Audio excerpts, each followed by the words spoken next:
You can take your mask off. Thank you for taking my mask off. Yeah. Good evening, everyone. And thank you to my fellow panelists and especially to our host. Congratulations, Brian, if I could jump right in on the creation of this architectural record, and probably to echo the comments that have preceded mine. I think it's an important book, particularly because it is a record, and because what has been said by all of these speakers, including Afra, is that in probably another decade, maybe 20 or 30% of what you see in this book will not exist anymore. And that is why this is such a landmark piece of work, and thank you for doing it. I am happy to be the last of this esteemed panel to speak because, unlike all of you, and it speaks a lot of what you have asked Assad and Gary and Stephen and Afra, unlike all of you, may I say with great respect to all of you, that coming from the background that I do, I have had more skin in the game than any of you. Because we have paid financially, repeatedly, for the failures of Port of Spain. We have paid in the decline in commercial value. We have paid in the decline that has occurred in the population that you have pointed to. And I have tried to address some of those issues in the comments I made. And may I please respectfully say that that has driven me, and including the training that I received in management, which is really problem solving. I was trained to understand and diagnose what the problem was, and then to propose solutions and to choose an option as a decision. That is what I was trained to do. And I was very highly regarded in that field when I graduated. And I came here to this country and found that there is very little serious analysis being done, because what we did at independence, and this is why I'm glad I'm the last to speak, and I said it in my response, what we did at independence can be summed up as having removed every iota of accountability that existed prior to independence. That is why the best laid plans that have been made have not been implemented. That is why there is no procurement legislation, because procurement legislation requires accountability. They have to tell you what they're going to spend the money on and what is the return. They don't want to tell you that. That is why they are building apartments and awarding contracts to builders repeatedly, and for which Afra Raymond paid, was the head of the, and questioned it, and was asked to demit his office because of it. And the reason for that is that they want to do it in a way that suits them without accountability. They don't have to answer the question. Am I being political? No, I am being conscientious. Because how many years do I have left on the face of this earth, as some of you have alluded to, for this God-blessed country of ours to be set right? So, there's no accountability, and that explains everything. It explains the vagrants on the street, because there's no agency that will take responsibility for it. Indeed, we don't even pay attention to the fact that many of them are fatherless, and that we have allowed that model of constant fatherless children to be evolved without a comment. We haven't done that. Why has the population collapsed? Afra pointed to many of the conditions. I would say to you, as I have said repeatedly, that if you want people to live and sleep in the city, it has to be safe for them to be there during the day. If you're not safe in the day, why would you spend your night there? If you can't walk the streets in peace and not be attacked for your valuables during the day, how could you imagine yourself sleeping and living there? How could you do it?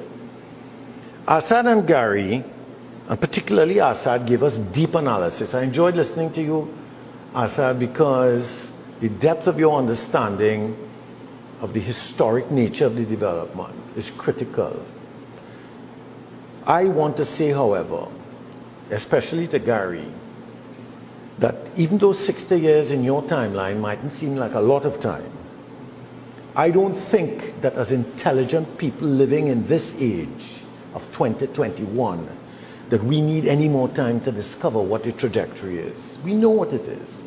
We have seen the trend, and you can ask yourself constantly, as Stephen did, are we failing as planners, you said?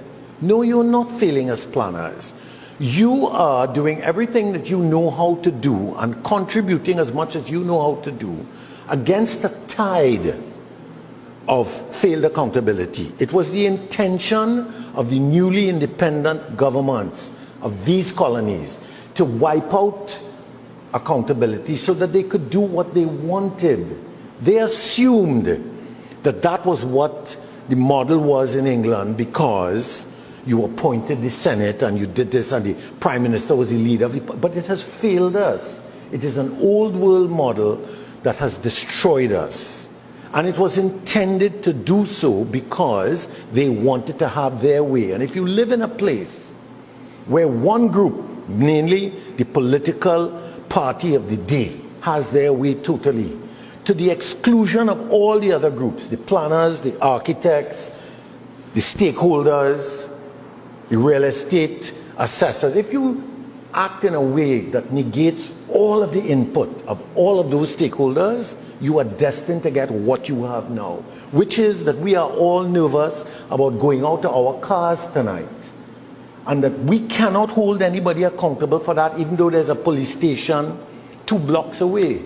Even though we know that when that prison officer was shot to death, 2 minutes or 2 seconds behind the shooting car came a police jeep. And no one has been held accountable as to how those men got away. And that is where we live, and that is why we need to understand that the lack of accountability has destroyed all the processes on which we could rely to reverse the trend that we are dealing with. All accountability was removed, whether it is in law enforcement, planning, healthcare services, teaching. Who knows who holds accountable? Do you know what the absentee rate is in the schools? 30, 35, 38% absentee when we didn't have COVID. And now that COVID is gone and they want them to come back and teach, they don't want to come back. Why should they have to come back? They stay at home and teach from home. I mean, we didn't even know who the members of the Police Service Commission were. The Police Service Commission appoints a commissioner of police, and crime goes up 400% in 2 years. Does anybody hold them accountable? We don't even know who they are. Forget holding the commissioner responsible. What about holding the people that appointed him? And did you look at the merit list that they had for the appointment of the police commissioner? There is no merit on the list. Suitability of interview and job fit and so on. Did they say anything about crime fighting record, number of crimes solved, number of criminals arrested, number of successful convictions? It doesn't exist. You want to understand, Stephen, why this failure has occurred. You want to understand, Afra, why the population, no, you said the city had collapsed. I agree with you 100%. The city has collapsed. Is the Port of Spain City Corporation dependent on the revenue from the city of Port of Spain to survive? Absolutely not. If they were, do you think they would be assisting in the damage that's being done to the business community? They wouldn't. Is the property tax going to be used to enrich and to fortify the services in the city? No, that property tax is going to be taken from the city and used somewhere else. And who is accountable for it? And all of the complaints that have existed, you talked about East Port of Spain. I know you were talking about the site that was given to Despas to build a panyard. And I mean, that was carted for housing. And the contracts are given out and the average cost of the apartment is 2 million or 2.5 million. Who could afford that? Why are you building them? Anyway, Stephen asked if we should enter politics. How do we solve the problem? I don't think we have to enter politics. I think what we have... Sorry? You said, God forbid. God forbid, you said. I think that what we need is a new model of governance in which we demand that people be accountable for what they're supposed to do. That is what I think we need to do. This damn nonsense that we created at independence with a set of service commissions. You can't question anybody. You can't hold anybody to account. And in which a public service thinks that once they get a coat of arms on their lapel or a public service job, as they will tell you. The poor people will tell you, if you have a government work, you feel you're a ruler in the country, make you stand in line for 4 hours until you get to the counter to pay your fee, and then tell you the cashier going on lunch, come back tomorrow. And you've been in the line for 4 hours. Without saying, well, we're cutting off the line here, close the door, don't let anybody else join, and we will take the rest of the people. That is what we gave ourselves with this governance model. 60 years is more than enough time for us to know where the trajectory is. I think the city of Port of Spain has very serious challenges. I alluded to them in my contribution to Brian's book. The destruction of the transportation system. Are you kidding me? You shut down a train system. You know why they shut it down? I was approached by a union man. He was in his late 70s. I was on the streets of Port of Spain, and he told me, he said, Mr. Aboud, Dr. Williams was angry with the workers' union for the railway. He was angry with the railway union, and he came to work that morning, and he called the transport minister and said, shut that damn thing down. I'll go show them who is boss in this country. And that's what happened. That's what I was told. Do you have another version of the story as to why you took a mechanism that used to transport thousands of people in minutes and replaced it with a road network that only you could use, unless you have a friend in the party that could have a pass? Could you explain that to me? Except to say that we destroyed a lot of our chances with this model, I would like to say that accountability is law and order. Accountability is a lawful society, and there is none of it here. Zero. There is no accountability, and that is my contribution to you and to this esteemed panel about why our chances are so limited and why all of you have pointed to the difficulties that we have been facing. Thank you very much.